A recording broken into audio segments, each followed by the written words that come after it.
eriwo àgbà òṣèré mẹ́kànlẹ̀ kó dìgbà nínú eléré Charles Olúmọ faṣọ bo ìtàgé agbo eré palọ́lọ́. Gàmbàrí jẹ́ díẹ̀ lóbì kéyìn ó tó pọ́n Charles Olúmọ ṣe díẹ̀ níbẹ̀ ọjọ́ dalẹ̀ gbẹrẹgbẹrẹ. Akíkanjú òṣèré dàgbà ó tẹ̀ pa akọni eléré gbó bí olúgbógbó ń tiri gbó kérin ó tó gbó kìkì gòkè àlọ́. Ọjọ́ mo bá kú ni ẹgbẹ́lẹ̀ pòkú akọni mọ́ kó wá ẹsẹ́ ní padà kẹ́dùnú délé.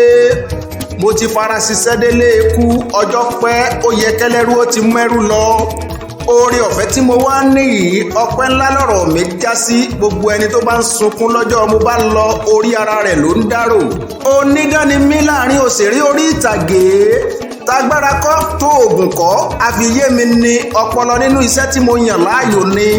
Gbogbo ara ni mo fi ṣiṣẹ́ eré. Gbogbo ẹni tá a jọ jákẹgbẹ́ ni wọ́n lè sọ. Idán kan ò kàǹkà kó kà mí láyà rí. Eré ọmọdé lásán ni bí mo bá fi ẹsẹ̀ rìn lórí ìgò. Àtòkè àti igi kan ò ga kó kà mí láyà rí. Bí mo bá torí igi tó ga fíofío bẹ́ẹ̀ máa gorí òkè tó jìnnà lẹ̀ máa ṣeré akọni. Èmi ò tí ì rí jẹ̀lẹ̀ ń kẹ́ nínú ipa tí mo bá kó nínú iṣẹ́ eré tí mo yàn láàyò. Àbí kí wọ́n gbé odidi odó iyán sí ni nígbà àyà ń kọ́. Àgúndi ojúmọ́rí lodidi géńdé mẹ́ta fi gún odó ọ̀hún nígbà àyà mi. Òfìfo odó lásán sì kọ́ làwọn ń gún àti kó bíríkì sínú ẹ̀. Wọ́n á máa gún odó títí tí tọ́dọ́ fi ya ní. Ìgbà tí odó bá ya mọ́ mi nígbà àyà ńlèmí tó dìde ńlẹ̀ bí àlùjànnú. Mo fi ẹ̀mí mi ṣiṣẹ́ eré bíi kó bọ́ ni.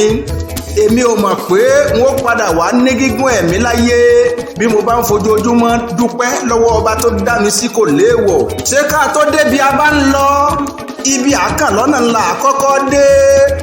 Iṣẹ́ atọ́kọ̀ ṣe iṣẹ́ tí mo kọ́kọ́ kọ́ ni. Ènìyàn tó bá mọ Ìbàdàn nílé Olúyọ̀lé kó lọ ṣèbéèrè. Ojú rí tó mo gbìyànjú iṣẹ́ díẹ̀ ní ìlú Èkó. Mo wà kàtàkàtà tí báwọn gbẹ́rù wọlé tí báwọn gbẹ́rù jáde. Mo ṣiṣẹ́ bíi kí n di ẹni gíga. Àṣé orí òtí ẹ̀ ti sìn mí dé ibi tí mò ń rè. Àwòràwọ̀ èèkan ti ìṣẹ́. Ibi orí fẹ́ dé orí ó padà débẹ̀ dandan ni. Ilé ìjọsìn kan ni mo sì yàn rè tí wọ́n fi ipa kíkó nínú eré dán mi wò torí wá gbé mi débi mò ń rè. Ọjọ́ gbogbo eléré ayé yan orúkọ àràmọ̀ǹdà tí ìbanilẹ́rù lèmi ló tọ́ ní jíjẹ́. Wọ́n bi mí léèrè ní ìgbà ìgbà mo ní orúkọ tí mo fẹ́ jẹ́ ni. Èmi gangan ni mo fi ọwọ́ ara mi sọ̀yà tí mo ní orúkọ tí mo fẹ́ máa jẹ́ ní Àgbákò. Mùsùlùmí ni bàbá mi, Abdulsalam ni mo jẹ́. Ó wù mí látọkàn wá mo ní ẹ̀sìn ìgbàgbọ́ tó jẹ́ ti ẹ̀gbọ́n bàbá mi ni mo fẹ́ ṣe. Ló mú orúkọ wá tẹ́ ẹ bá ń gbọ́ Charles Olúmọ. Ìgbà tó tún wù mí látọkàn mo tún padà sínú ẹ̀sìn mùsùlùmí mo relé Olúwa mo di Alhaj. Ìṣọ̀lá onígègé ọ̀rọ̀ ìtàn ìgbésí ayé Abdulsalam Sanyaolu Charles Olúmọ Àgbákò rèé o. Ọlámilékan Ìṣọ̀lá ògìdá akéwì tí kọ́ ọmọ rẹ̀ nílá èdè. Ọlọ́run ọba ṣẹ̀dá kì í sí owó ẹ̀san pín. Charles Olúmọ àgbà òṣèré farajìn lórí iṣẹ́ eré tó yàn láàyò. Ọ̀jẹ̀mí òṣèré ò fi ti ìfẹ́ owó síwájú.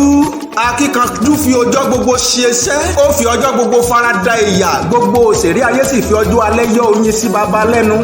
Ọ̀rọ̀ rèé gbogbo iṣẹ́ tá a bá yàn láàyò ká tọ́jú orúkọ tọ́jú ìwà ká má ṣèmẹ́lẹ́. Ojú ayé ẹni láti mọ́gbẹ̀yìn ènìyàn. Gbogbo ọ̀gọ̀rọ̀ òṣèré tẹ́ ẹ jẹ́ kọjú alẹ́ Charles Olúmọ Àgbákò ogún látòrí ìyá Rainbow ọ̀gá Bello ọmọdé tàgbà òṣèré tẹ́ ẹ mú kọjú alẹ́ Charles Olúmọ Àgbákò dùn. Ọjọ́ alẹ́ gbogbo yín kó doyin àṣélẹ̀ ńlábọ̀ wá bá Ọlámilékan Ìṣọ̀lá. Oore tá a ṣe fún arúgbó tẹni ní ẹ̀san ń bọ̀. Ìṣọ̀lá onígègé ọ̀rọ̀ pẹ̀lẹ́pẹ̀lẹ́ ní ká ṣe fágbà. Mo fi gègé ọ̀rọ̀ sí ẹ̀yẹ ìkẹyìn fúnni ńlá nínú eléré torí bá a pẹ́ láyé àgbálẹ̀ kan ni. Charles Olúmọ iwájú tẹ́ ẹ kọjú sí ibi ire ni. Ẹ̀yìn tẹ́ ẹ fi sílẹ̀ òkúkú bàjẹ́ ojú ẹni là á mọ̀ gbẹ̀yìn.